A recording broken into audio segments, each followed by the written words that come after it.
1969 की फरवरी के महीने में उन सातों युवकों के जीवन की सुनहरी घड़ी नज़दीक आ गई।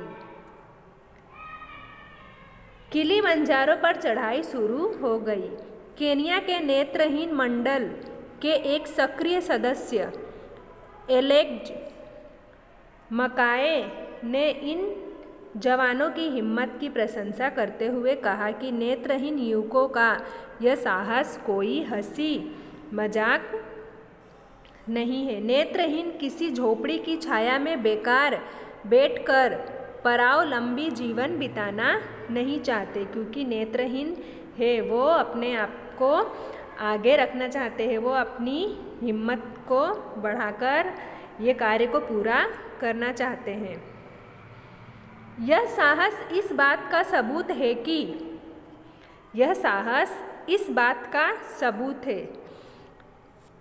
साहस अर्थात कि यह हिम्मत इस बात का सबूत है कि नेत्रहीन इस देश पर बोझ नहीं वरन सामान्य इंसानों की तरह देश के लिए सहायक हो सकते हैं।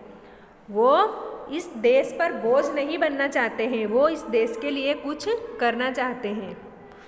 नेत्रहीन देश के लिए कुछ करना चाहते हैं।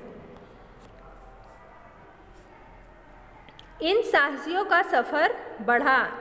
हर अंधे युवक ने अपने साथ खाने पीने का सामान, बिस्तर, कपड़े, पानी वगैरह सब कुछ लिया। अपनी पीठों पर 40 सेर का वजन उठाते हुए उन्होंने यह आरोहण शुरू किया। पीठ पर इतना वजन आगे देख सकना संभव नहीं था, सिर्फ लकड़ी के टेकों से आगे बढ़ना था। उन्होंने आँख वाले चार जानवरों को अपने साथ रखा। यो हर पर्वतारोही के साथ एक एक आदमी होना चाहिए जो आसानी से सामान उठा सके। यहाँ पर सातों के बीच केवल दो आदमी सामान उठाने वाले थे। शेष सामान इन जवानों ने अपनी पीठ पर उठा लिया। हर पर्वतारोही को एक ब्रेल घड़ियाल दी गई जिस पर लिखा था किलिमंजारो पर चढ़ाई 1969। पर्वतारोही को मौसम का बहुत ध्यान रखना पड़ता है। मौसम अगर खराब हो तो रुकना भी पड़ता है, लेकिन मौसम ने भी इन साहसियों का साथ दिया। जो मौसम था वो भी इन साहसियों का साथ दिया।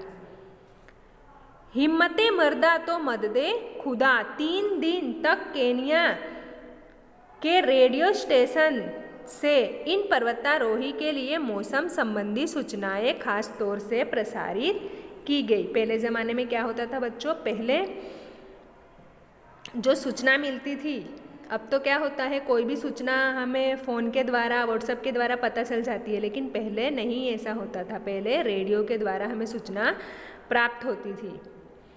हिम्मते मर्दा तो मददे खुदा। अगर हिम्मत इंसान में हो तो मदद करने वाला भी खुदा होता है। हमें बस हिम्मत रखना चाहिए। आफतें आती थी लेकिन आरोहण निरंतर गतिमय होता चला गया। खुरदरी जमीन पर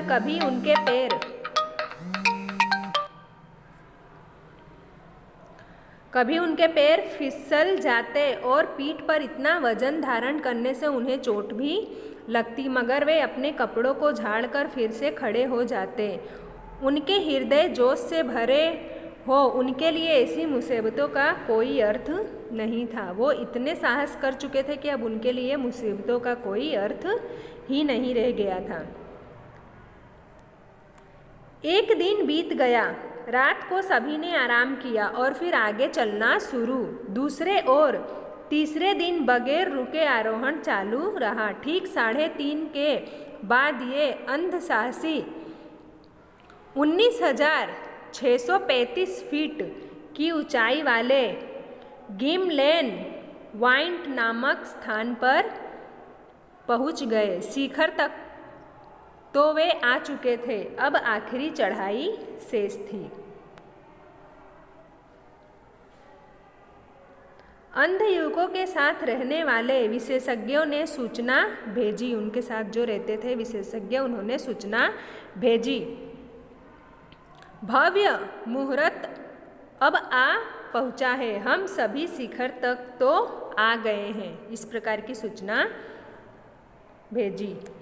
पूरे अफ्रीकी महाद्वीप में यह समाचार फैल गया। सभी ओर आनंद की लहर दौड़ गई। नेत्रहीन साहसियों की सफलता के सम्मान में ईस्ट अफ्रीका एवरेज नामक हवाई जहाज कंपनी ने अपने हवाई जहाज किलिमांजारो के हिमाच्छादित शिखर के आसपास उड़ाए। शिखर के नज़दीक आकर हवा में हिमाच्छादित मीन्स होता है बच्चों बर्फ से ढका हुआ। शिखर के नज़दीक आकर हवा में अपने पंखों को फैलाते हुए इन हवाई जहाज़ों ने उन पर बहादुरों को सलामी दी। शांतिपूर्ण वातावरण में अंतिम आरोहण करने वाले उन अकेले अंध साहस वीरों के दिल हवाई जहाज़ों के गगनभेदी स्वरों कारण अद्वितीय उत्साह से भर उठे।